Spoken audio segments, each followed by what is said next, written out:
যে গুদ্দার যে কত সাহস সেটা বাবা তোমাকে আমি ভাষা দিয়ে বুঝাতে পারবো। সেটাই তো দেখতেছি। সে একটা মানুষের কাছে যাইতেছে, কর্দ করে ওকে ধরবে। হ্যাঁ, এখন এইরকম শুকনার উপাপ দিয়ে মানুষের ধরবে, এই এই গেড়িটা ধরিয়া একটা খিচুনি দিয়ে এইরকম একটা ধরা দেয়।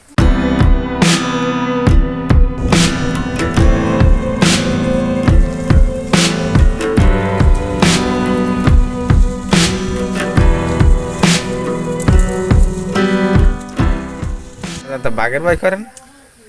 আমি ঘটনা হয়েছে এই হিসাবে, আমি এমনই একটা লোক, আমার ঘটনা হয়েছে মা বাবাকে ভক্তি শ্রদ্ধা করছি, কিন্তু আমার এই যে গুদ্দার যে কত সাহস সেটা বাবা তোমাকে আমি ভাষা দিয়ে বুঝাতে পারবো। সেটাই তো দেখতেছি।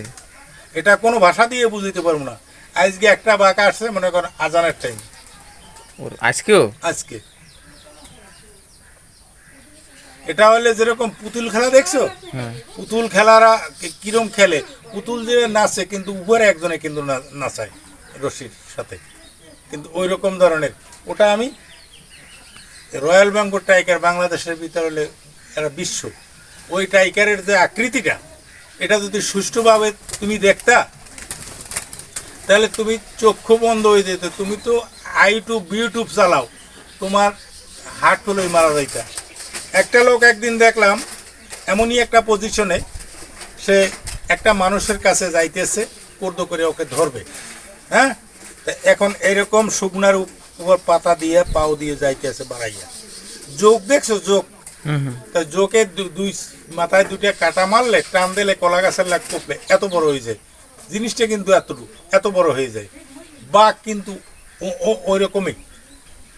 বাঘ জিনিসটা মনে করো যে সময় সে কর্দ করবে, পুরা গায়ের পশম দিই এরকম এরকম জাগবে, নেবে, হ্যাঁ, ওই যে কারেন্টের যে বাতিগুলো দেয় না, নেবে জলে, কিন্তু বাঘ কিন্তু অমনি একটা পজিশনে, ওর হয়তো 23 রেঞ্জে যখন যাবে সে লাভ দেবে, কিন্তু ওই রেঞ্জে যাওয়ার পরে ওইখানে যাই এই ল্যাসটার এরকম পাকাইবে, আর পুরা শরীরের পশম দিয়ে এরকম খারাই যাবে, আর লোল এই দুই সাইড দিয়ে জপ্পর লোল পড়বে, আর চোখটা আংঠার মতো হয়ে যাবে মোস্ট, এইরকম বিপরীত বিকট অবস্থায় তার পরিস্থিতিটা হওয়ার পর লাভ দিয়ে মানুষটা ধরবে, এই গেড়িটা ধরিয়া একটা খিচুনি দিয়ে এইরকম একটা যারা দিলে এ জায়গা 2-3টে আঙ্গুল ও জায়গা ঢুকে যাইবে, বাস তুমি ডেড বডি হয়ে যা। আর কোনো ক্ষেত্রে মানুষের হইহল্লা না করলে নিয়ে যায় টানিয়ে, তার গন্তব্যস্থানে নিয়ে খাই ফেলায়। আর মানুষের যদি ওই সময় লড়াই দেয় তাহলে হয়তো ফালাই থুয়ে চলে যায়, এইরকম একটা পরিস্থিতি।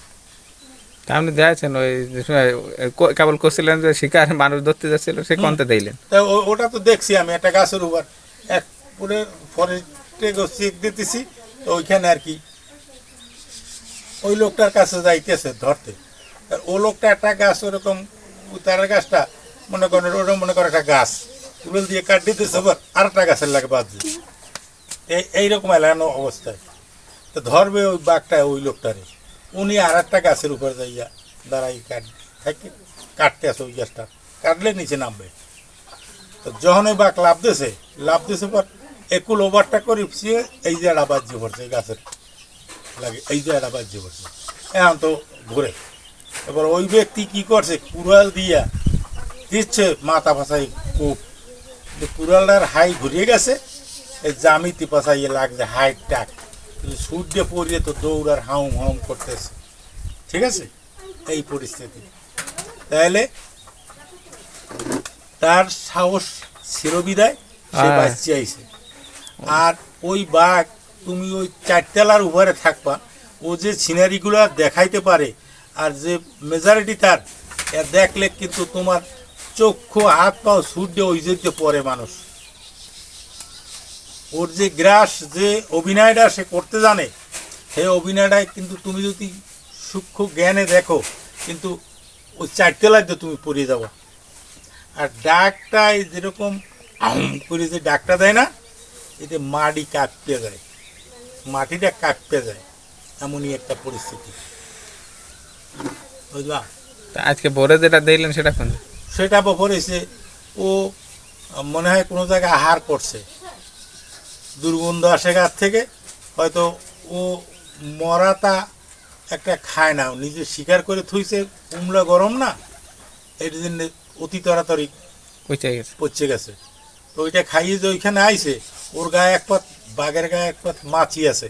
এই মাছিটা হলো কুকুরের গায়ে দেখবো এক পাত মাছি আছে, মাছিটা ভিন্ন। ওই মাছি যে লগে ই করে আমি টর্চ দেখে দেখলাম, তাই ওই জঙ্গলের যে গাছপালা ওর জন্য পুরো ক্লিয়ার দেখতে পারিনি রাত্রে। তা আমি চিন্তা করছি ওটা কোনো মাইন্ড করা আমার দরকার নেই, ওর জায়গা ও থাকবে। আমার পুলি উঠে তো আর ফাইজলামি করে তার আবার দরকার নেই। না না, আমার কর্ম আমার হয়েছে, আমি চলে এসেছি।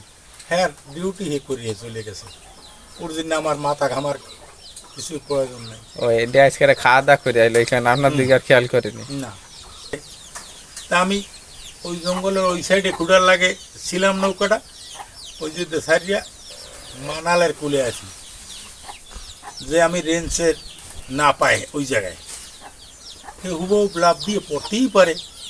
এত ও তো এমন টার্গেট কোনো- করলে তো লাভ হয়, দেবে। বিশ্বাস করা যাবে না যে সে আমার বন্ধু। ওরে বাবা, ওই যে সাপুরিয়া সাপ লয়ে খেলে, কিন্তু ওই সাপুরিয়ারে আবার ওই সাপে খায়। আমি করেছে কোনো কোনো লোকে বলে যে আমি বনের বাঘ একটু দেখতে পারতাম, খুব আফসোস করে। ওই প্রাণী দেখার জন্য কোনো লোকের আশা আকাঙ্ক্ষা না করাই ঠিক। ওনার কাছে যে যন্ত্র আছে সেই যন্ত্রটা আর কোনো জীবের কাছে নাই। তোমার মতো আমার মতো একটা মানুষ যদি সে ধরে, তেলাচোরা আছে না, তেলাচোরা পোকা, ও পরিমাণও সে মনে করে না। একটা মানুষ তেলাচোরা পরিমাণ মনে করে না। মুরগি এরকম লোকটা এই যে দেয়া এই নখে বাজাই এরকম ফাড়াইয়া সে কলজে গিলা তোমার খাইয়া লাগবে 2 মিনিটে। আর আমাদের অপারেশন করাইতে হইলে এই যে দেয়া অপারেশন থিয়েটারে নিয়ে তার কুড়েল দিয়ে কাটতে কাটতে কাটতে কাটিয়া এরপর যদি ফাড়ে। আর ওদের এরকম নখ দিয়ে এরম দেবে, চোখের পলকের ভিতর ফাড়িয়ে ফেলাইছে, কলজে গিলা খাইয়েছে, সে চলে গেছে। ঠিক আছে, একদিন আমি ওই জংলা খালে ডুবাইয়া মাছ মারতে গেলাম, ডুবাইতে দেখি গাছের নাম, মানে ওটার কুমড়ো 16-17 হাত লম্বা। ওরে বাবা, তা ওইটা লেজের কুলতে হাতাইতে হাতাইতে মাছ বরাবর গেছি, এনে পেটের তলে যখন হাত পড়ছে পেটা ফেটা বাজে। আমি বলি এ তো গাছ না, এই উপরে উঠে গেছে। উপরে উঠে একটা সুন্দরের পচা কাটিয়া উস করিয়া ওটা দিয়ে এরম গুতাই, কিছুক্ষণ পর মাথাটা এইরকম ভাসছে উঠছে। ঠিক আছে, পরে পানি 4 পেঁচাত আমরা অনেক কয়েকটা ফলাফল আনলাম, তো ধর সারারে পরে ধরে নিয়ে যাবো।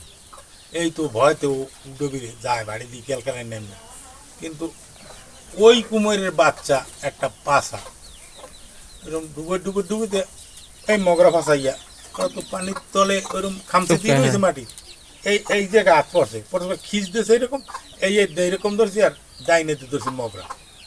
এইবার ধরিয়া উঠছি, ওই ওই ওই সিনেরা দেখবো, এই কুমোরের আসলে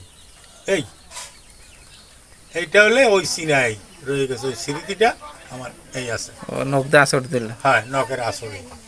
ঠিক আছে, অমনীয় অবস্থা। তাইলে এগুলা চলাচলতি আমার সাথে করলে আমার কি সাহস আছে কি না আছে দেখার মতো অনেক বস্তু আছে, কিন্তু এই জগৎটা যারা ঘাটছে এরাই এটা বুঝবে, এরাই দেখবে, কিন্তু তুমি কিছুই বুঝবে না। না আমি বুঝবো কোন দেখ। ঠিক আছে, ওটা যেটা ওই উপারি দেখছো, ওই পোল্ডার ওই যে পিস লইছে, তা দেখি 50 হাতের মাথায় যাইয়ে কোমর, 50 হাতের মাথায় যাই কোমর। হাকিম আলী ফরাজি আমাকে মামা ওই যে পাঞ্জেখানা মসজিদ বানাইছে না, ওই জায়গায় বেড়ের কান্দির উপর বাঁশের ঝাড় ছিল। তখন ওই যে আমি থির ওই দাঁড়াই দিচ্ছি, দেখলাম কি ওই যে একটু মাদ্রাসা ছিল, একটা মাদ্রাসা, ভাদ্র মাস হলে সব জায়গায় শুকনা মাটি, তাই মনে হয় 2 মণ ওজনের একটা সাহাই কোথায় দিয়ে জানি ধুম করে ওই মাদ্রাসার ফিল্ডে ফালাইছে। আর টাকাটা মাটিতে পড়ছে পর ভাঙ্গে চোখে চোরমার হয়ে গেছে। এখানে ভয় পাই যাই কি কি। এরপর দেখি কি বাঁশের ঝাড়টা পুরো ঝাড়টা এককালে ওই মাদ্রাসার ওই ফিল্ডে নোয়াই ফেলাইছে ধরিয়া মাথা। এখন আমি গলায় খেপড় দিই, আমার কাছে একটা 23 ইঞ্চি ল্যাম্পা একটা ডেগার ছিল, টর্চ লাইট এভারেটি লাইট। ওই লাইট যখন মাটিয়ে দেখতে চাইছি লাইটের বল কাটতে গেছে। এই স্মরণে আইছে আমার বাবা বলছে যে ভূত পেতনি জীব জানোয়ার যাই কিছু আছে, কিন্তু দোয়া ইউজ করিয়া কবরের স্থানে যদি ওঠো তাইলে ইনশাল্লাহ কোনো কিছু সমস্যা নেই। তো ওই যে শরীফের যে বাড়ি ওই এই সাইডে হলে কবর খোলা সোন বন ছিল। এই আমি ওই যে সোন কবর খোলায় উঠিয়া সোনের ভিতর কোথাও জোকের কোনো অন্তর ছিল না। ওই যে আধা ঘন্টা খারাই এর ভিতর জোয়ের পাকিয়া খাইয়া পড়ছে। এরপর ওই যে দুজন অবাকটা করে এই যে তখন একটা বাড়ি হয়েছে না চড়ানো, ওই চড়ানো যে আইসি পর একটা বাতাস আইছে, বাতাসটায় ঠান্ডা একটু হাওয়া বুকে লাগে। এখন আমার নিঃশ্বাস বন্ধ হয়ে গেছে। এইটা র্যান্ডাম পড়ছিল, মামায় জাল পাত্র খালি ওই জায়গা আমি ডলে পড়ে গেছি। জাল পাততে দিন তো যদি জাল না পাততে ওইখানে না যাই তো আমার দেখতো না। এই রাত্রে 3টার সময় দেখে যায় যে পড়ে গেছে, তা বলছে যে মানুষে মারি ফেলেছে। আসলে তো আমার ওই শয়তানের আশ্রয় পাই এই করছে। এই রাত্রে ওই মালিক ফরাজিরে ডাকিয়া ঘটনাটা তাবিজ তোমার দেয় এই করতেছি। শাড়ির মতো উড়িয়ে আসছে, ওই শাড়িটা মাটিতে পড়ছে, সে এক বাঘ হয়ে গেছে। দেখেছেন? হ্যাঁ, সে বাঘ হয়ে একটা অকারেন্স করিয়ে আবার কিচ্ছুই দেখবে না। এরকম বন অমান হয়ে গেছে, এরকম পরিস্থিতি দেখা গেছে। এই দেখা গেছে যে মর্মর হয়ে গাছপালা ভাঙে, তাহলে জিন আশ্রয় এটা। তো সময় দেখা যায় গাছগুলো মর্মরে ভাঙে। আরে ঠিক আছে, দেখি যে কয়টা গাছ ভাঙছে, যাই এক স্থানে দেখি কিছুই ভাঙে না, যেরকম গাছ এরকমই আছে। বুঝলাম এই পরিস্থিতি। তাহলে এখন তো আমার সময় সংকেত, বাড়ি যেতে হবে। অন্য সময় এখন মনে ইচ্ছেও একটা ভালো নাই, কিন্তু মনের আবেগ তাহলে সব কিছু হয়। তাহলে আর ওইটা যদি নিজের উপর নির্ভর না করে, আর নিজেই যদি আগেই বুঝতে চায়, পরীক্ষার আগেই যদি অ্যান্সার সে অনেক অভিজ্ঞতা হইতে চায়, কিন্তু হয় না, ও পারা সম্ভব না, ওটা হয় না। আপনি তো সে আজকেতে ছোটতে শুরু করেছেন, তাহলে আপনার অভিজ্ঞতার আমাকে এই তাহলে এই বাড়িতে তো তোমরা এখন এখন আমাদের সে বুড়া হয়ে গেছো। এই বাড়িটা এমনই একটা বাড়ি ছিল, আমার নানা মনে করো তোমার বাবার আর একটা ভাই আনলেন, নাম আনলে ওলি, মারা গেছে এখানে। কিন্তু খুব অধি আদরের ছিল। কিন্তু আইস এখন কর্মস্থান পুষ্যবাড়িয়া, যার যার কর্মস্থানে সে গেছে।